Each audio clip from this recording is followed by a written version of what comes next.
E aí, minha gente, como é que vocês estão? Tranquilos? Assim espero, né? Bom, minha gente, nos vídeos anteriores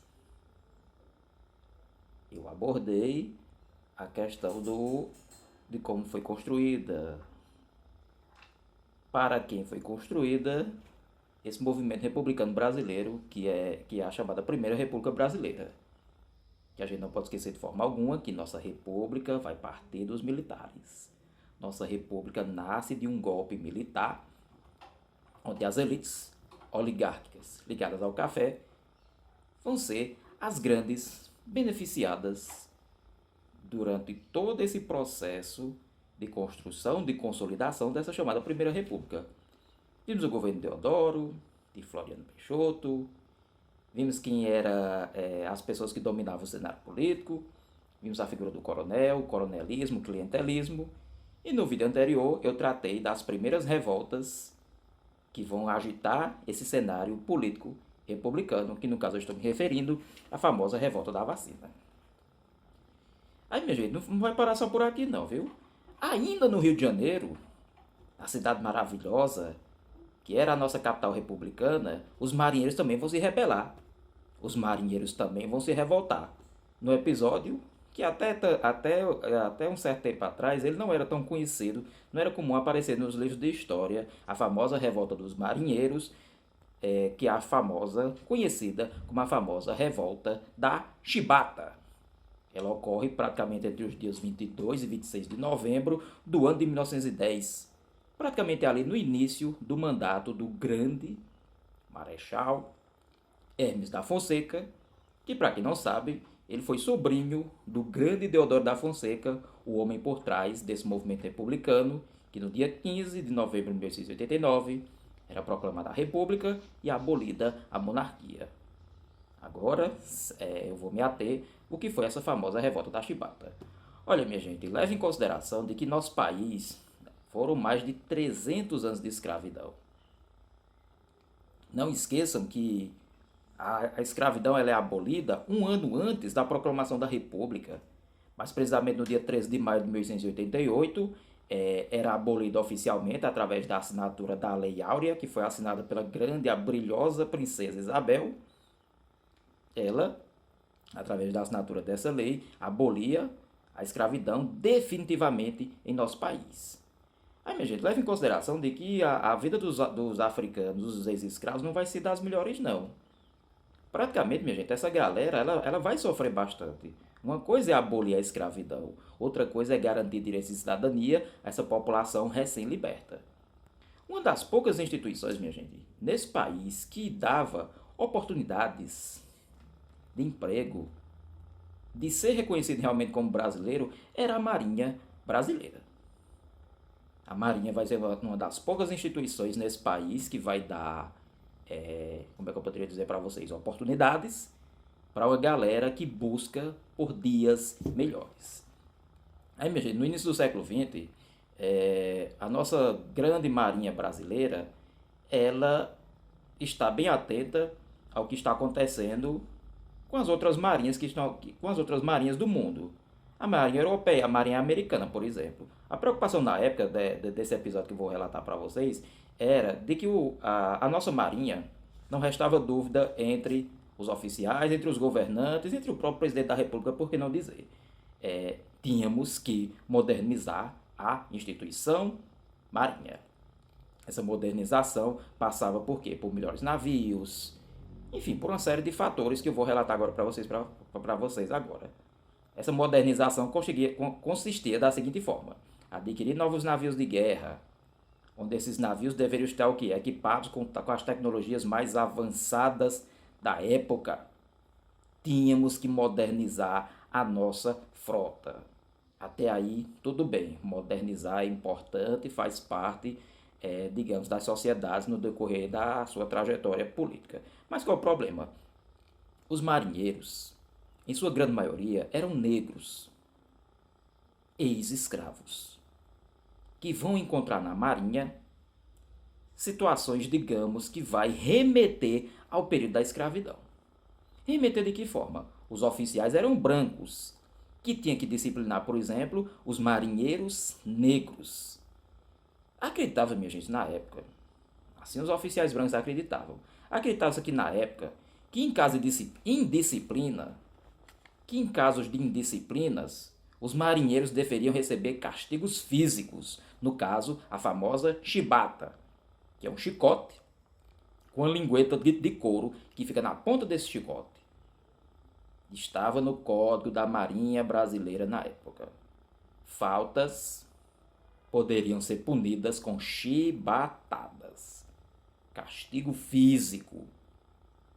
Os oficiais brancos acreditavam que o negro só conhecia uma linguagem, a linguagem do chicote, da chibatada, praticamente falando.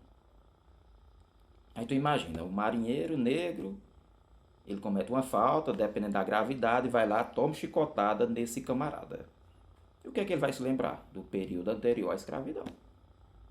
Na cabeça dos homens brancos da época, os negros só poderiam ser disciplinados dessa forma, na forma dos castigos físicos. E leve em consideração que eu acabei de falar para vocês que era uma das poucas instituições de nosso país que admitia em seu quadro ex-escravos, descendentes de africanos. E sem contar que essa galera, além de sofrer com esses castigos físicos, humilhantes, diga-se de passagem, eles também vão conviver com o drama dos baixos salários. Também vão conviver com o drama da péssima alimentação. Nesse processo de modernização da Marinha Brasileira, alguns almirantes, oficiais e também alguns marinheiros negros, diga-se de passagem, eles foram nessa viagem para tentar buscar, trocar ideias, para trazer nova tecnologia, enfim, dar sua contribuição para melhorar a Marinha Brasileira. Não é, minha gente, que a galera percebeu de que os marinheiros dos outros países, eles tinham uma coisa que faltava para os marinheiros daqui, eles tinham dignidade, eles tinham honra. E a honra estava presente simplesmente de serem tratados com respeito, de serem tratados de certa forma como iguais, lógico, dentro daquela hierarquia, aliás, perdão, que rege os militares, mas uma coisa os marinheiros perceberam, aliás, perdão, os marinheiros brasileiros. Não existia castigo físico. Mas por que é que só aqui ainda continua a disciplinar o marinheiro com a chibata? Esse é o questionamento que os marinheiros vão acabar fazendo nessa historinha. O que é que eles vão lembrar? De que estou na marinha, mas parece que eu ainda vivo na escravidão. Essa situação não vai passar despercebida. Não vai passar despercebida de forma alguma. Eles vão se considerar oprimidos, vão se considerar que os opressores são os caras que estão com a chibata disciplinando os marinheiros, digamos, indisciplinados. Aí, minha gente, no ano de 1910 vai acontecer um episódio triste para a Marinha Brasileira. No ano de 1910, um marinheiro chamado, se eu não me engano, Marcelino Menezes, ele chegou num navio da Marinha Brasileira com sinais de embriaguez. O Código Disciplinar da Marinha Brasileira na época considerava isso como uma falta grave. Até aí tudo bem, né? No Código Disciplinar dizia que esse camarada deveria receber, no mínimo, 25 chibatadas. Mas, minha gente, os marinheiros, o oficialato brasileiro considerou isso como um crime grave. Em vez desse camarada receber 25 chibatadas, ele recebeu simplesmente 250 chibatadas. Tu imagina um ser humano receber 250 chibatadas. Esse cara chegou a desmaiar. E o castigo continuou a ser aplicado. Aí foi a gota d'água, minha gente. Aí foi simplesmente a gota d'água. Os marinheiros vão se revoltar diante de tamanha humilhação que foi esse episódio, desse castigo físico que esse camarada era para ter recebido no mínimo 25 chibatadas. Ele acabou recebendo 250 chibatadas, chegou a desmaiar e o castigo continuou sendo aplicado. Aí o sangue subiu. O sangue subiu e quando o sangue sobe, sai de baixo. Foi isso que acabou acontecendo. Passou tudo isso, aí vai vir a resposta dos marinheiros negros. O que é que eles vão fazer? Eles ocupam os navios, tomam os principais navios de guerra da Marinha Brasileira. Eles vão chegar a assassinar alguns oficiais, como um jovem chamado, como o capitão do mar, Batista Neves. Ele vai ser assassinado pela fúria dos marinheiros que sofriam com os castigos das chibatas. Eles vão tomar os principais navios de guerra da Marinha Brasileira, no caso os revoltosos. Eles vão apontar os seus canhões para a cidade do Rio de Janeiro. Sim, os canhões dos navios de guerra, dos principais navios de guerra da Marinha Brasileira, terão seus canhões apontados para a capital federal. Os marinheiros revoltosos vão fazer uma série de exigências ao governo federal. O fim dos castigos físicos. O fim das punições através das chibatadas. Eles querem o fim imediato da chibatada. Eles desejam, está na reivindicação desses marinheiros, o fim imediato dos castigos físicos. Essa é a primeira reivindicação da galera, o fim dos castigos físicos. A segunda exigência são melhores salários. Se a gente vive numa sociedade capitalista, tem que receber um salário digno, justo, necessário para garantir sua sobrevivência, diga-se passagem. A segunda reivindicação dos marinheiros são melhores salários. E a terceira reivindicação dos marinheiros são o quê? Melhores condições de trabalho. Fim dos castigos físicos, melhores salários, melhores condições de trabalho. Por trás de todo movimento revoltoso vai existir uma liderança. No caso, a liderança vai caber a um marinheiro chamado João Cândido, neto de ex-escravos. Foi o cara que liderou todo esse movimento conhecido como Revolta da Chibata.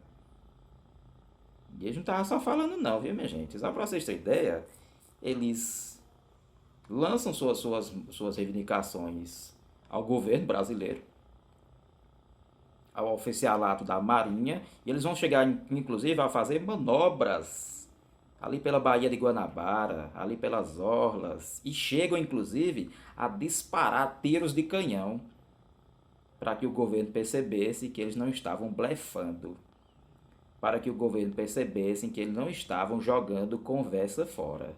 Chegaram a disparar alguns tiros de canhão. Ó governo, ou atenda às nossas reivindicações, ou vai haver guerra.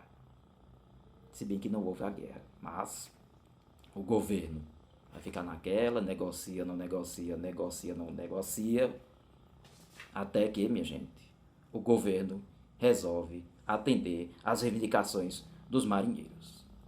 Os castigos físicos vão ser abolidos. Mas, minha gente, aqui foi só uma estratégia do governo, viu? Quando a poeira baixou, quando tudo se acalmou, aí vai vir as perseguições. Vai vir o que eu costumo chamar, e outras pessoas falam, lógico, evidentemente, da famosa caça às bruxas. Quem são os líderes dessa revolta? Quem vão ser os líderes? Os líderes vão ser presos, mandados para a prisão militar da Ilha das Cobras. Alguns, inclusive, vão ser fuzilados nessa prisão militar. E o líder por trás dessa revolta, o jovem João Cândido Felisberto, ele foi preso. Ele foi expulso da Marinha Brasileira, só para vocês terem uma ideia. Ele chegou a ser expulso, ele foi expulso da Marinha Brasileira. Sabe qual foi o destino de João Cândido? Depois dessa expulsão, ele foi internado como louco. Passou o resto de sua vida pescando e vendendo peixes no Porto do Cais, lá da cidade do Rio de Janeiro. Se eu não me engano, João Cândido Felisberto acabou morrendo no ano de 1969. Ele, inclusive, antes de sua morte, ele vai chegar até dar ele vai chegar, inclusive, a dar uma entrevista falando da sua participação no episódio.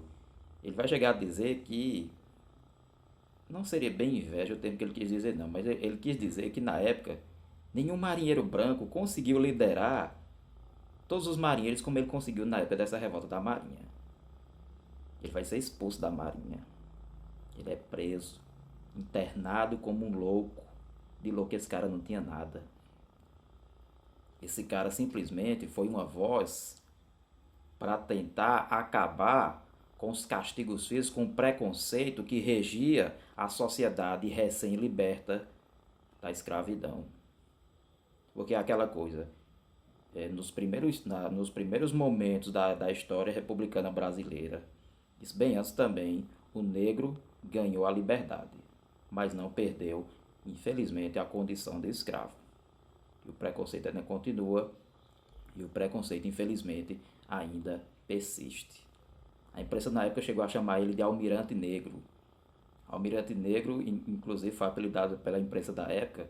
Inclusive, minha gente, tem uma canção chamada Mestre Sala dos Mares, que nos conta, através de vários artistas já cantaram essa música, quem foi o Almirante Negro. O Almirante Negro estão se referindo a João Cândido Felisberto. Um símbolo na luta contra o racismo. Um símbolo na luta contra a opressão. Um símbolo na luta pelo fim dos castigos físicos que a Marinha fazia na época para com os marinheiros negros. Essa canção, se eu não me engano, ela tem a letra de João Bosco e a canção é interpretada por Aldir Blanc. Mas vários artistas brasileiros, como Chico Buarque, se eu não me engano até Elis Regina, já cantou essa canção, Mestre Sala dos Males. Mestre Sala dos Mares. Quem nunca ouviu, eu recomendo que ouça essa canção belíssima que mostra quem foi esse Mestre Sala dos Mares. No caso, eu estou me referindo ao jovem João Cândido Felisberto. O homem que liderou essa revolta, conhecida como Revolta da Chibata. Mais um dos movimentos que sacudiu, agitou essa primeira República Brasileira.